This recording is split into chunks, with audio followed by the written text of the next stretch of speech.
हर खबर पर होगी आपकी पकड़। डाउनलोड कीजिए एबीपी लाइव ऐप। हमारी ये यात्रा इन 3 काले कानूनों के खिलाफ है। ये जो कानून प्रधानमंत्री जी ने बनाए हैं, ये जो खेती का एग्जिस्टिंग स्ट्रक्चर है, फूड सिक्योरिटी का एग्जिस्टिंग स्ट्रक्चर है, उसको खत्म करने का, नष्ट करने का तरीका है। जैसे पहले भाइयों और बहनों नरेंद्र मोदी जी ने नोटबंदी की, उसके बाद जीएसटी की, और कोरोना के समय उन्होंने किसानों को, मजदूरों को, छोटे बिजनेसेस की कोई मदद नहीं की, उसी प्रकार ये भी किसानों पर आक्रमण है। और इस आक्रमण को हम रोकेंगे, इन कानून के खिलाफ हम लड़ेंगे। पंजाब को इससे सबसे ज्यादा इफेक्ट होता है, हरियाणा और पंजाब। और अगर एमएसपी जाएगी, अगर ये एग्जिस्टिंग जो स्ट्रक्चर है अगर ये टूटेगा, तो पंजाब को भविष्य में रास्ता नहीं मिलेगा। तो हम एक प्रकार से पंजाब की, हरियाणा की, उत्तर प्रदेश की, राजस्थान के किसानों की और इसके लोगों की रक्षा कर रहे हैं। अब आप सवाल पूछिए। If you raise hands, I'll go one by one. We'll go with you, Anand ji.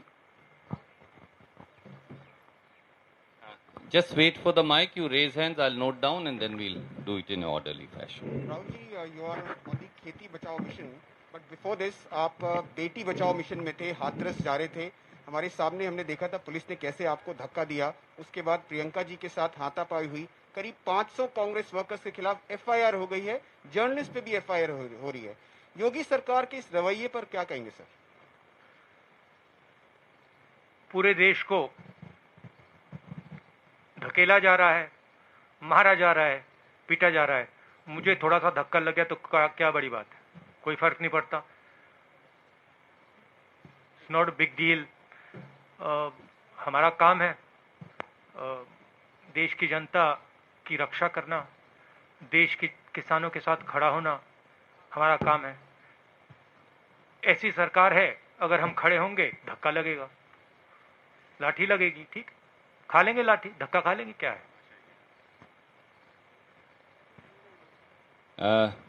Thank you sir. मैं आपसे एक अनुरोध जो धक्का, जो असली धक्का लगा, धक्का छोड़िए, जो अनइमेजिनेबल उस परिवार को लगा। आप सोचिए, आपकी बेटी है, you have a son, you don't have a daughter, so maybe you will not understand this. People who have daughters will understand it. You might not understand the rape aspect, because that is something that Indian women have to deal with. You will certainly understand the murder aspect. Suppose someone killed your son, and then when you went for justice, they locked you up in your house. And then the DM came to your house and kicked you and threatened you and told you that if you open your mouth, the entire state of Uttar Pradesh will sort you out. And then told you, don't worry, all these protesters, they will go away, Rahul Gandhi will go away, but we will be here. Now you get a feeling, get a sense of how you would feel. That is how that family felt. That is why I went there, because I wanted that family to know that they are not alone.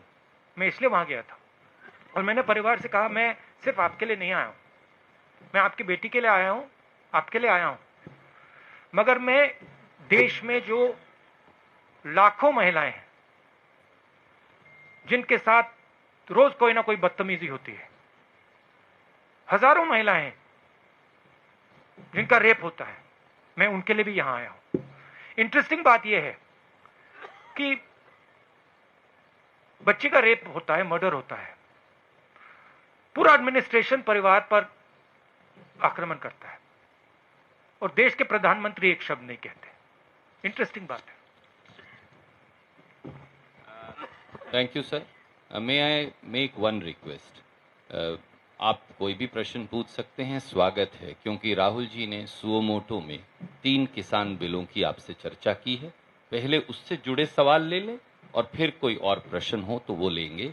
Raman ji from news 24। Sir, I have noted down, I am going to come to sir, जो everyone. किसान के 3 अध्यादेश के बारे में आप लगातार जिक्र करते हैं कि इसको केंद्र सरकार ने बिना किसानों से सलाह मशविरा किए, बिना पॉलिटिकल पार्टीज को कॉन्फिडेंस में लिए पास करवा दिया।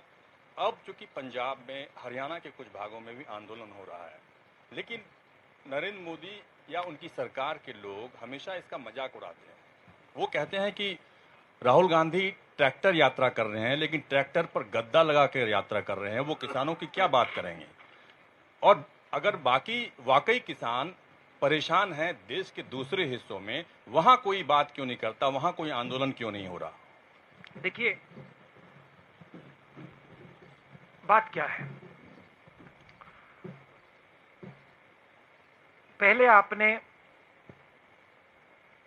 स्मॉल एंड मीडियम बिजनेस पे आक्रमण किया, उनको आपने खत्म कर दिया। फिर आपने जीएसटी, कोविड के समय आपने अपने 2-3 मित्रों की मदद की, लाखों करोड़ रुपए आपने उनका माफ कर दिया। मजदूर घर पैदल जा रहे थे हजारों किलोमीटर,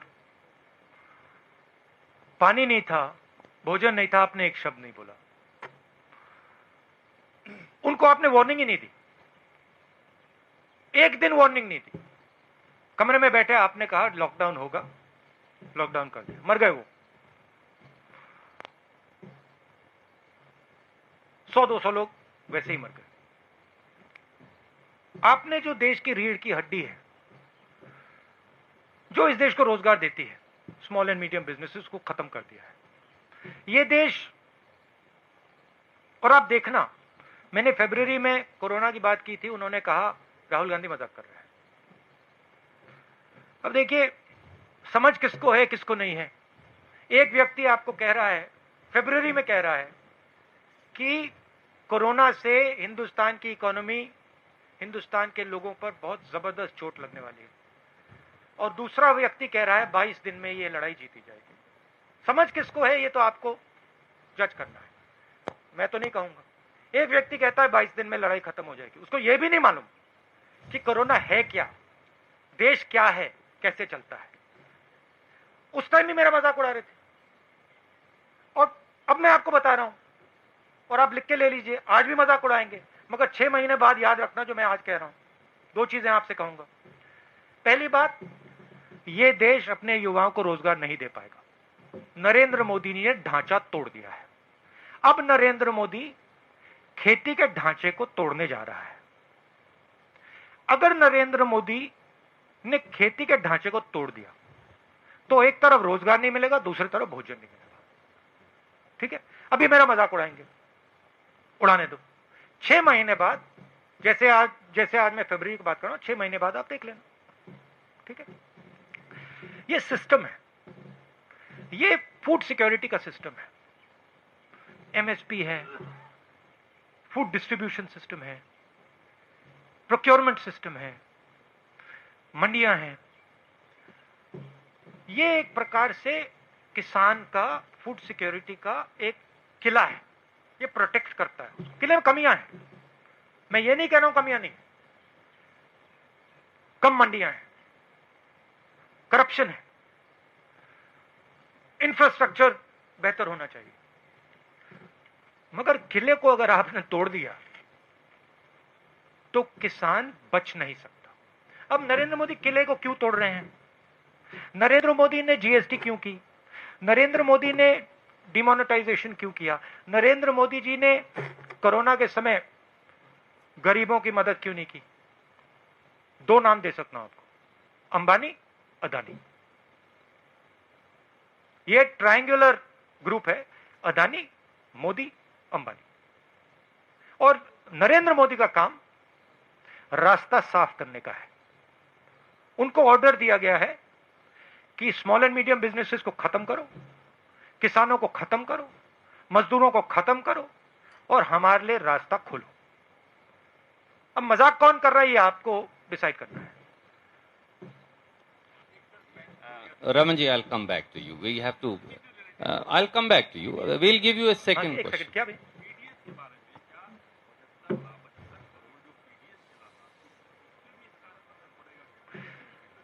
ये फूड सिक्योरिटी सिस्टम पर असर पड़ेगा।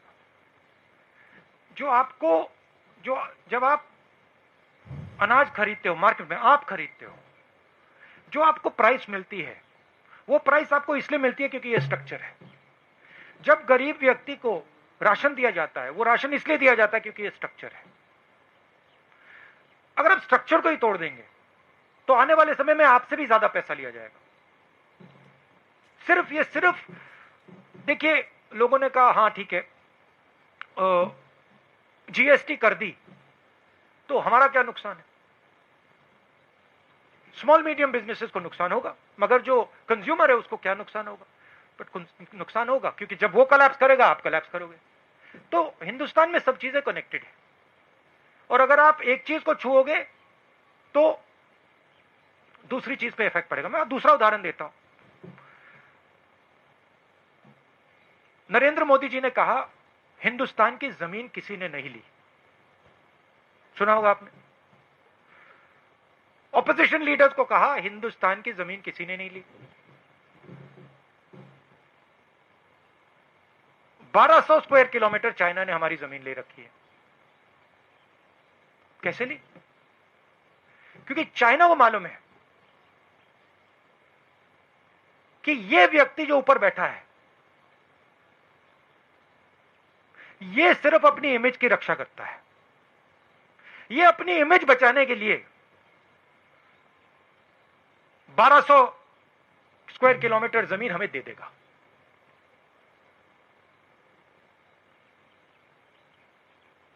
आप सिर हिला रहे हो, पूरा देश जानता है। आर्मी के किसी भी सिपाही से, जनरल से पूछ लो, आपको बता देगा कि नरेंद्र मोदी ने अपनी इमेज बताने के लिए देश को झूठ बोला।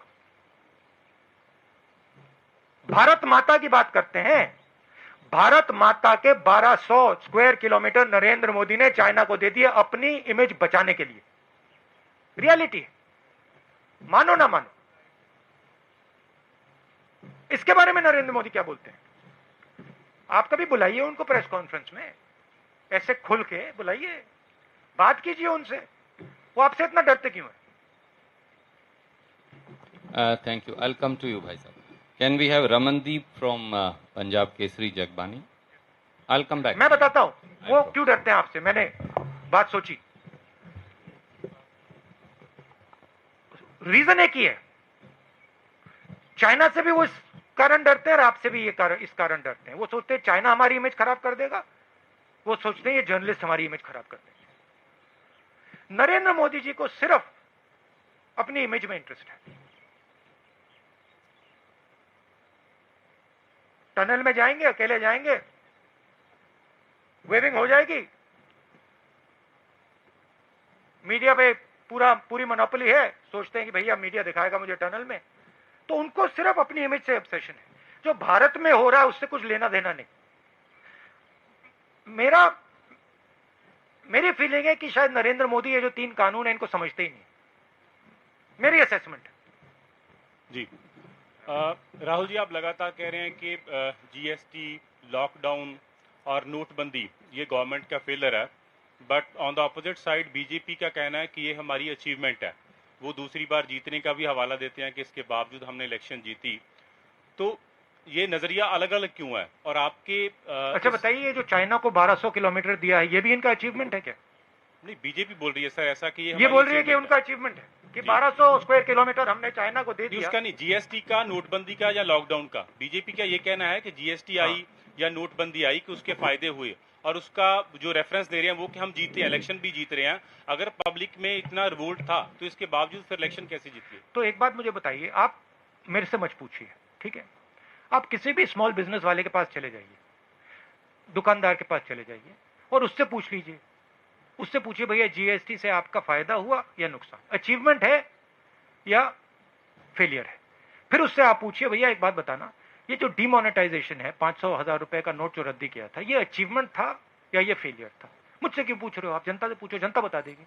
मैंने बहुत लोगों से पूछा है, छोटे दुकानदारों से बात की है, व्यापारियों से बात की है, किसानों से बात की है। वो तो कहते हैं कि भैया इन कानूनों ने हमें नष्ट कर दिया, खत्म कर दिया। आप जाइए, थोड़ा यहां से बाहर जाइए, किसान से पूछिए, पंजाब के किसान से पूछ लीजिए, ट्रैक्टर लिए घूम रहा है, सड़कें रोक रहा है। अगर अचीवमेंट था तो वो बाहर क्यों खड़ा है? पटाखे क्यों नहीं बजा रहा हो? बीजेपी का ये तर्क है कि अगर ये फेलियर था तो फिर हमारे I'll पक्ष come में- back to you for a second question. Can we have Aman Sood from Tribune? Just let her pass the mic to you. Hello. Yeah. Rahul ji, there is a general perception across the country that an opposition with the Congress and other stakeholders is not as strong, and the BJP is able,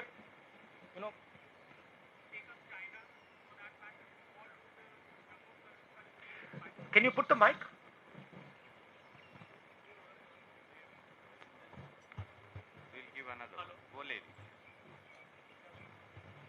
Hello.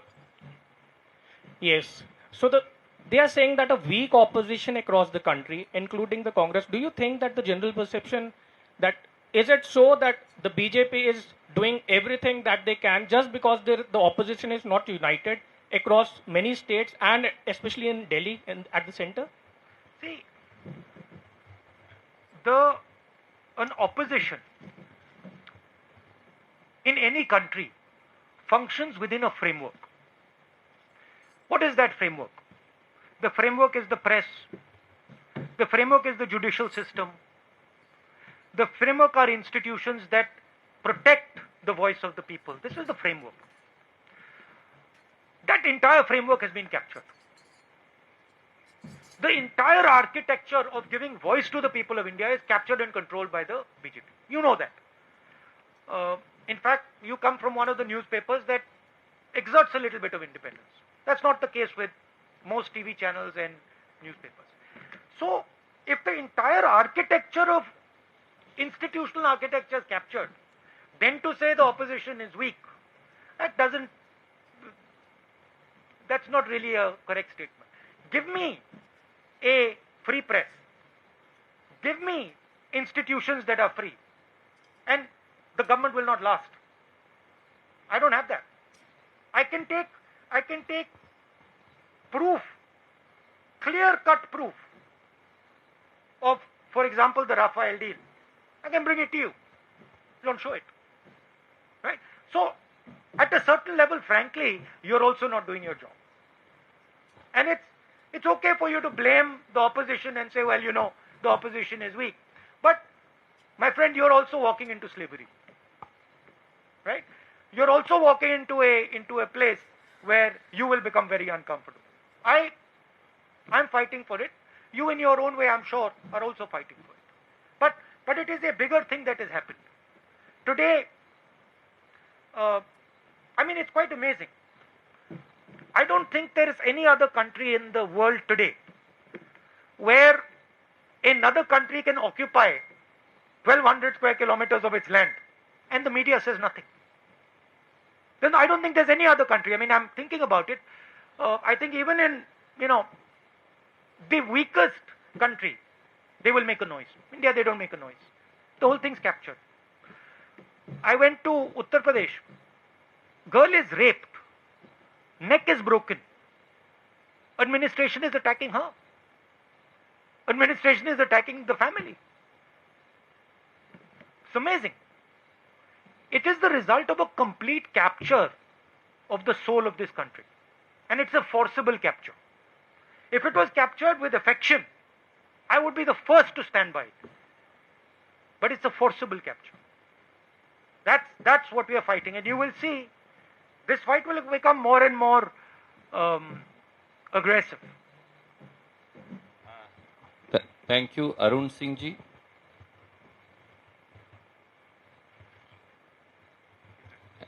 And then Gurpreet Singh Chattha ji from Ajit thereafter.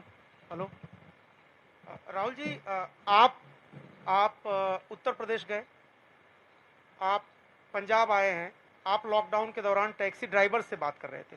आप जब भी कहीं जाते हैं, किसी issue को उठाते हैं, बीजेपी की तरफ से एक वर्ड है political tourism.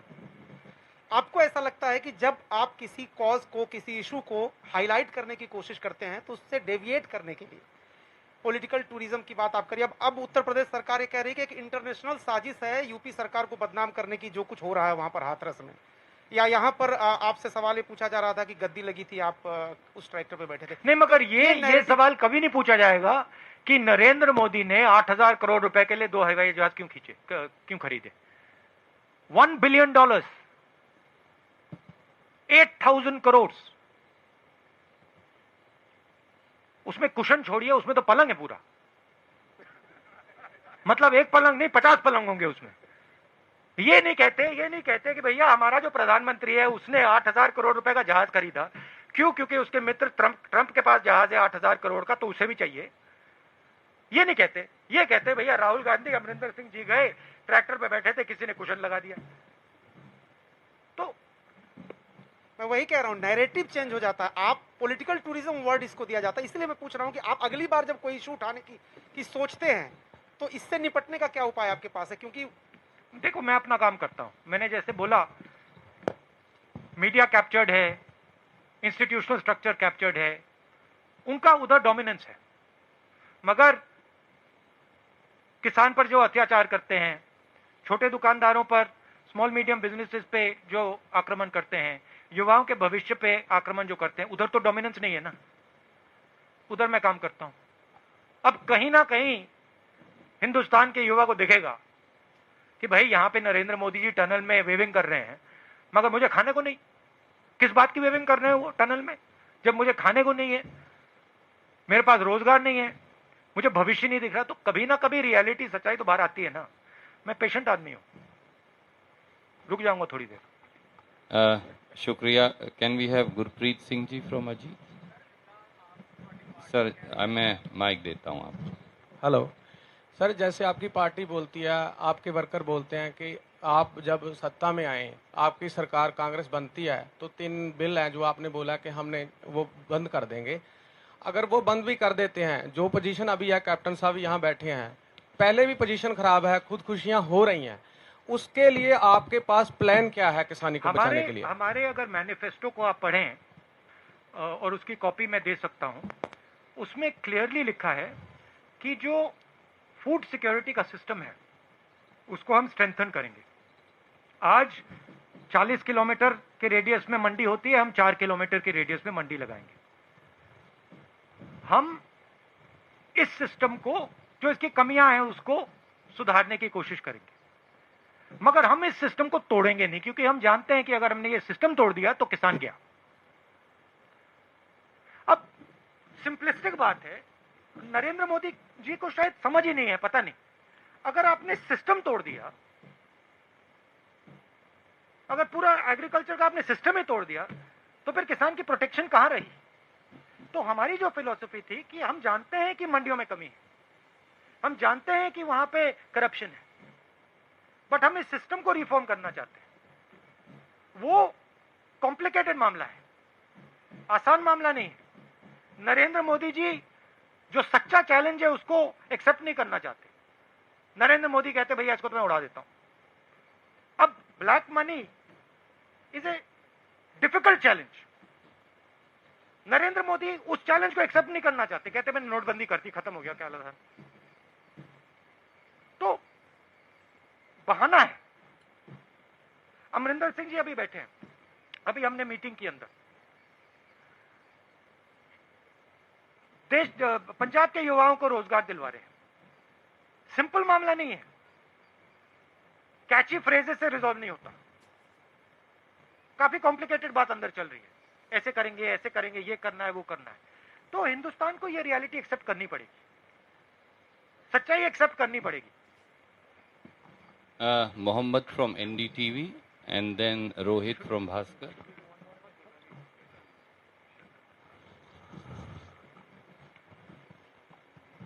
So you have been mentioning in your speeches that you will save the federal structure. You are fighting this for saving the federal structure.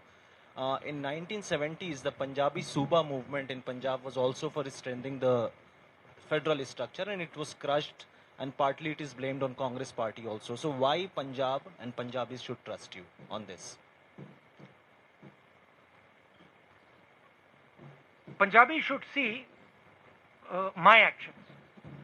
right? And I can tell you, if you look at my political career, you can see my action. Don't just look at my words. I came to Punjab, and I've learnt a lot from the Punjabi people. In fact, if you were to ask me, you have given me more than I have given you. So I have in a sense, a debt to you. Qarz hai. So in my mind, I believe that the people of this state, they have a particular spirit. That spirit has taught me quite a lot. I'll tell you a small story. I remember, and this has never left my sister or my mind ever. It will never leave. I remember when in 1977, my grandmother lost the election. There was no one in our house. Nobody. But there were Sikhs in my house. She was protected by Sikhs in 1977. I'll never forget that. Right? So I have, in my mind, it's a strange thing, but there is a debt that I feel I owe the people of Punjab. It's strange. In a similar way, I feel I owe a debt to the people of Tamil Nadu. I don't know why, but I have that feeling inside. So that's the first thing. Second thing is, look at my actions. Land acquisition bill. I fought, I got beaten up, I got abused. Nyamgiri, I fought, I got beaten up, I got abused. Manrega, abused. Right? Farm bill, I'm standing in front of the farm bill. I'm standing with the people of Punjab and saying, look, I've come here, I'm standing with you. I understand this is a risk for your future. So you look at my actions, you will see that I am a person who instinctively, I feel, when I see some injustice being done, I feel for that person, instinctively. If you see one strong man beating a weak man, automatically I am on the side of the weak man. This may be a failing. In fact, this is why I get beaten up so much in politics. It might be a feeling here. Every time I'm also thinking to myself, yeah, why? But I have that inside me. If I feel that injustice is being done to Punjab, I'll be standing on Punjab's side, no matter what. If I feel injustice is being done to the Dalit girl in UP, I'll go there. I'll get 2-3 lathis, no problem. That's my nature. That's what I've been taught. I don't know any other way.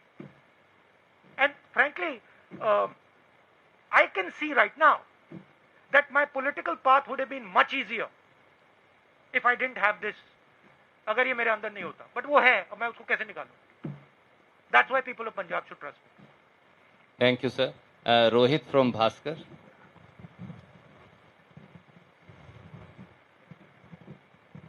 Rahul ji, मेरे आपसे 2 सवाल हैं। एक पहला सवाल है कि जो किसानों के 3 ये जो अध्यादेश आए हैं, इसमें 15 करोड़ किसान ही नहीं, 75 करोड़ पीडीएस लाभार्थी भी प्रभावित होंगे। इस पे आपका क्या कहना है?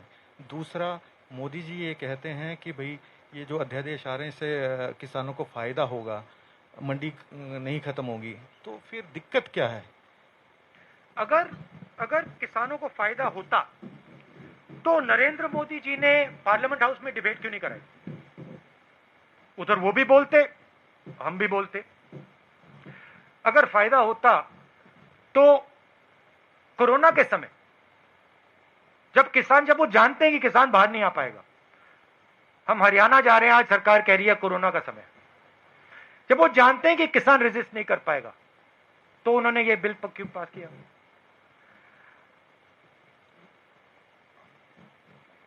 ऐसे प्रेस कॉन्फ्रेंस में बैठ के क्यों नहीं बोलते नरेंद्र मोदी जी कि ये किसानों के हक में है? पंजाब में आके क्यों नहीं बोलते?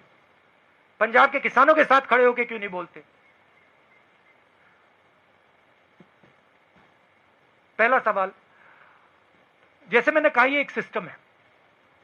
ये सिस्टम हिंदुस्तान का फूड सिक्योरिटी का सिस्टम है।